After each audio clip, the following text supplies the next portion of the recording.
Namaskaram Sadhguru. I am struggling with the loss of my 23-year-old son. How can I overcome the grief of this pain and loss? Once upon a time, there was a woman.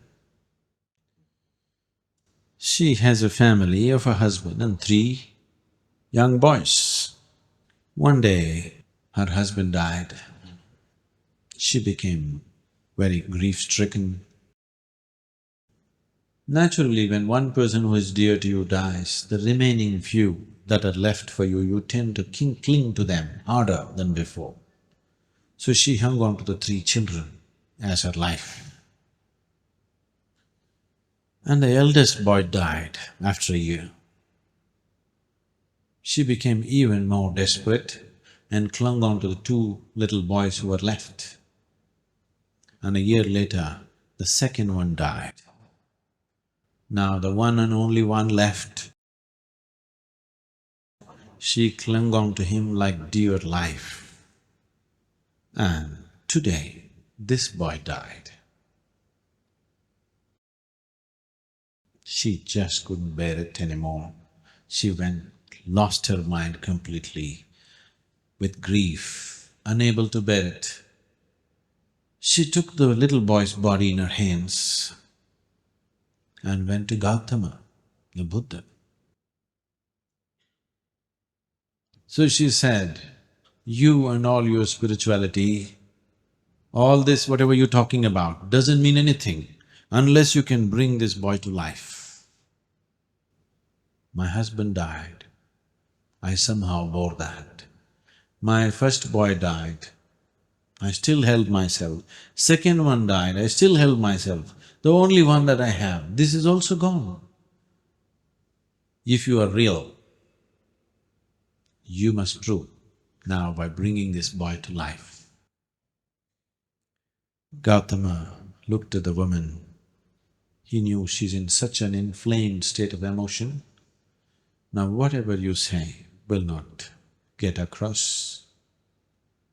Gautama said, "Let us do it."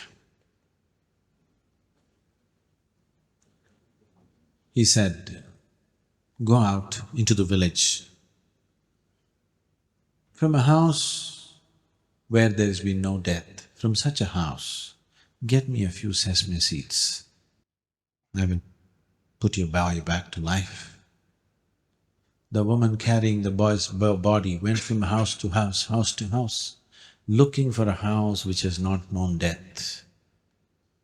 As she went from home to home, desperately hoping that she will find one, after being through the whole town, she realized there had not been a single home.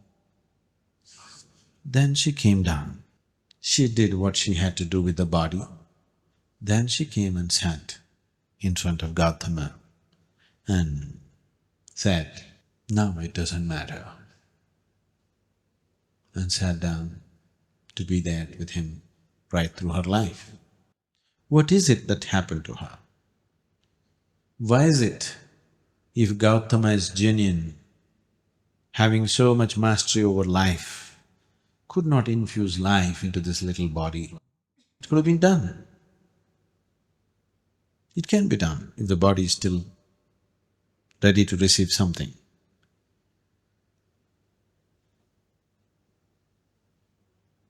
There are too many stories from the West about raising the dead.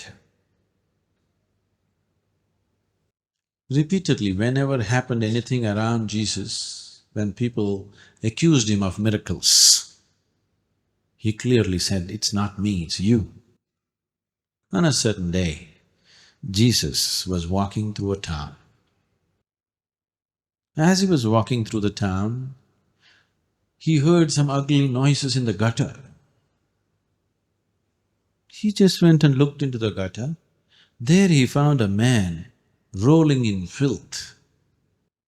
Out of his compassion, he got down into the gutter, pulled the man out, and then wiped his face. Then he saw, he said, "Hey you, what are you doing in the gutter? You had leprosy and I healed you. with my miraculous powers. And now what are you doing in the gutter? The man was totally drunk and has fallen in the gutter and rolling in filth. That man said, yes, you healed me of leprosy, so I'm now trying to have a good time. Jesus thought this guy was better off with leprosy. This filth that he's gotten into now is worse than the disease that he had. At least he had humility, now he's lost that also. With regret, he walked on. When he came to the market square, there he found a man is harassing and tormenting a prostitute who is well beyond her years. He went and stopped this nuisance and he looked at him and said, hey you are blind and I gave you vision, what are you doing? That man said, yes, I was blind, you gave me vision, now I'm trying to enjoy the beauty of the world. Jesus hung his head in regret. This guy was better off blind. He left the town and he was just leaving the town and walking out. There he found a man preparing to hang himself from the tree. It got the noose and getting ready to hang. Out of his compassion, he again ran towards the man. That man looked at Jesus running towards him and said, not you, not once again. You know who he is? That was Lazarus. So whatever you think is a miracle, whatever you think is a miracle is coming from a certain state of misunderstanding of life. One day a rich man invited a yogi to his house. In India, when somebody builds a new house, they usually invite a sage or a saint to bless their house. The yogi came to their house, they welcomed him like a king, treated him like a king, they worshipped him, and then both the husband and wife came and said, please bless us. The yogi raised his hands and said, first let your father die, then you die, then let your children die. The man got furious. You fool, we treated you like a king, we fed you well, we worshipped you, and now when I ask for a blessing, first you want my father to die and then me to die and then my children. What is this nonsense? The yogi was surprised. He said, what did I say wrong? Is it not good if first your father dies, then you die, and then your children die? This is the natural order of life. If suppose your children die first, that is not good. Or you die before your father, that is not good. If your father dies first, then you die, and then your children die, it's good. Everything is going good, isn't it? Yes? Now it so happened in our lives, which we don't wish for, but suppose it so happened, either we died before our parents or our children died before us, it is not something that we want to see. It is not something that anybody wants to see.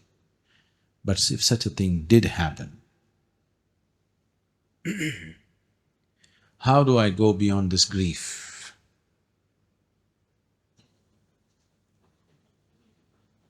See, when we talk about going beyond something, it is not about forgetting about it. You cannot forget your child. You cannot tell yourself, it's all okay. What is that? It's all right, it's not all natural.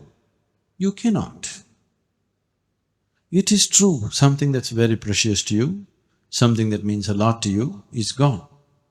But the fact of life is such, that which slips beyond the realm of what you call as life right now, once it crosses the boundary, it is not yours anymore. This is the fact of life. It makes logical sense to me, but still my grief is not gone. That is a reality. It is not with any insensitivity that I am saying this, but it's time to accept it the way it is.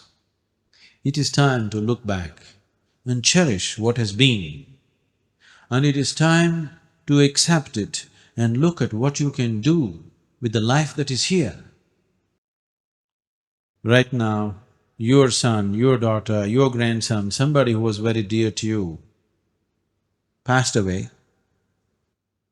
untimely. Instead of sitting and making yourself into a wreck, there are so many other sons and daughters and grandsons who have nobody to care for. There's enough opportunity for you to express this love and care in a million different ways. There is so much life around you which needs this care, and you have a need to find expression to this love and care in you. Please do that. If you don't do that, your grief will be forever. It'll remain bottled and torture you for all your life. For one son that you lost, you take up 10 as your own and see that you find full expression to your love and your father's fatherhood. You will find that it will become… your son would become a foundation to make your life much more beautiful than it would be with just one son. You could make it like that. You have to take that step, otherwise you will simply go on with something that you cannot change.